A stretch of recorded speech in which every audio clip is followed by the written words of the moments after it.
மீனா வீட்ல காலைல எழுந்துக்கிறாங்க. எழுந்த உடனே போயிட்டு சொல்றாங்க செந்தில் கிட்ட, "இங்க பாருங்க, நீங்க போய் பால் வாங்கிட்டு வாங்க" அப்படின்னு சொல்லிட்டு. "ஏய் போடி, என்னால முடியல, எனக்கு தூக்கம் வருது.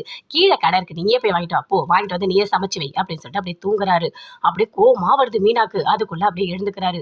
"ஏய் டைம் என்னடி 8:30 ஆகுது. என்ன இவ்வளவு நேரம் நான் தூங்கிட்டேன்? ஆஃபீஸ் போகணுமே" அப்படின்னு செந்தில் சொல்றாரு. "ஆமா, நீ ஏதாவது சமையல் பண்ணியா? டிஃபன் ஏதாவது பண்ணியா? ஏதாவது டீ போட்டியா? ஏதாவது பண்ணியா?" அப்படின்னு கேட்கிறாரு. "எதுவுமே நான் பண்ணல" அப்படின்னு மீனா சொல்றாங்க. அத கேட்டோனே அப்படியே செந்திலுக்கு கோவமா வருது. "ஏய் ஏன்டி இப்படி பண்ணிட்டு இருக்க?" அப்படின்னு சொல்லிட்டு. நானா பண்ணிட்டு இருக்கேன்? காலைல உங்கள நான் எழுந்து போய் பால் வாங்கிட்டு வாங்கன்னு சொன்னேன். ஆனா நீங்க எதுவுமே எழுந்துக்காம அப்படியே தூங்குனீங்க. அதனால என்னால எதுவுமே பண்ண முடியாது. எனக்கு டைம் ஆகுது, நான் கிளம்புறேன் அப்படின்னு மீனா அங்கருந்து அப்படியே கிளம்பி போறாங்க. போனோனே அங்க கோமதி, பாண்டியன் 2 பேருமே இருக்காங்க. "வாம்மா மீனா வா" அப்படின்னு சொல்லிட்டு கோமதி கூப்பிடுறாங்க. காக்கா 1 மணி நேரமா கத்திக்கிட்டே இருந்தது. "நீ வருவேன்னு எனக்கு தெரியும்" அப்படின்னு சொல்றாங்க. "நான் என்ன விருந்தாளியா என்ன?" அப்படின்னு மீனா கேட்குறாங்க. "அவ நம்ம வீட்டு பொண்ணு" அப்படின்னு சொல்லிட்டு பாண்டியன் சொல்றாரு. "இங்க பாரும்மா, இரு நான் டிஃபன் கொண்டு வரேன். உனக்கும் சேர்த்து சமையல்லாம் பண்ணி வச்சிருக்கேன். நீ டிஃபன் கட்டிட்டு போ" அப்படின்னு சொல்றாங்க. "நீ வீட்ல சமையல் பண்ணியா?" அப்படின்னு கேட்குறாங்க. நான் சமையல்லாம் பண்ணி தான் அத்தை வச்சுட்டு வந்தேன்." "பொய் சொல்லாத மீனா, செஞ்சியா இல்லையா?" அப்படின்னு சொல்லிட்டு கோமதி கேட்குறாங்க. "அத்தை, நான் சமையல் பண்ணேன் அத்தை.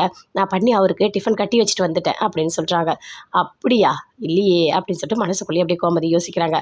"இங்க பாரு, மீனா நம்ம வீட்டு பொண்ணு. நீ சாப்பாடு கட்டி குடு, நல்லா டிஃபன் பண்ணி குடு, என்ன வேணா பண்ணி குடு. போண்டா, வடை, பஜ்ஜி எல்லாமே பண்ணி குடு.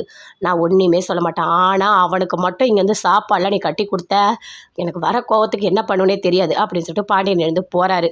அதுக்குள்ள ராஜி, அரசி எல்லாருமே வராங்க. வந்த உடனே கேட்குறாங்க, "உண்மையாவே சமையல்லாம் பண்ணீங்களா?" அப்படின்னு சொல்லிட்டு. "நான் சமையல்லாம் பண்ணல ராஜி, அதெல்லாம் எதுவுமே பண்ணல. காலைல எழுந்தேன்னா எதுவுமே அவர் வாங்கி குடுக்கல. என்ன போய் கடையில வாங்கிட்டு வர சொன்னாரு. அதனால அப்படியே விட்டுட்டு வந்துட்டேன் நான்" அப்படின்னு சொல்லிட்டு மீனா சொல்றாங்க. "ஐயோ அண்ணன் பாவம்.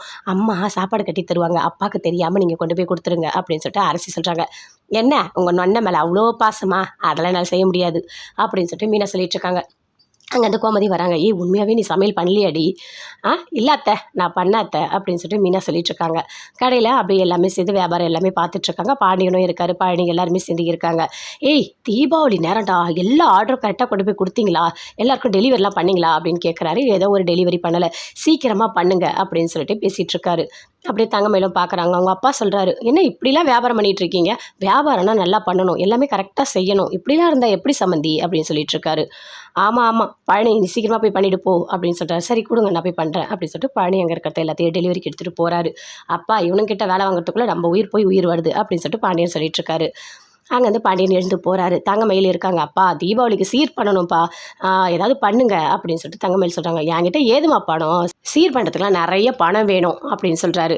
"சரி, நீ ஏதாவது ஒரு பணம் ஏற்பாடு பண்ணி குடு. உனக்கு நான் சீர்லாம் பண்றேன்" அப்படின்னு அவங்க அப்பா சொல்றாரு. "என்னது, நான் பணம் ஏற்பாடு பண்ணி தரணுமா?" அப்படின்னு சொல்லிட்டு தங்கமயில் சொல்லிட்டே இருக்காங்க. கடையில அப்படியே கல்லால உட்காந்துட்டே இருக்காரு. அப்போ ஒருத்தவங்க வராங்க. வந்து சொல்றாரு, "பாண்டியன் இருக்காரா? அவருக்கு ஒரு 10,000 பணம் நான் தரணும். அத தந்துட்டு போலான்னு வந்தேன்" அப்படின்னு சொல்லிட்டு. "பணமா? 10,000 ஐயோ! இந்த பணம் இருந்தா நம்ம சீர் பண்ணிடலாமே.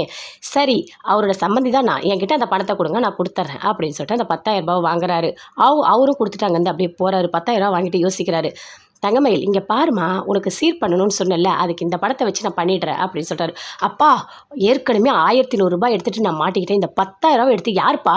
யார் திட்டு வாங்குறது? எதுக்கு இதெல்லாம் பண்ணிட்டு இருக்கீங்க? ஒழுங்கா அந்த பணத்த மாமா கிட்ட குடுத்துருங்க" அப்படின்னு தங்கமயில் சொல்றாங்க. "இங்க பாரும்மா, சும்மா அப்படின்னு நியாயம் பேசிட்டு இருக்காத. இந்த 10,000 எடுத்து சீர் நல்லபடியா பண்ணிக்கலாம். நான் பார்த்துக்கிறேன், நடக்கிறதெல்லாம், கம்முனு இரு" அப்படின்னு.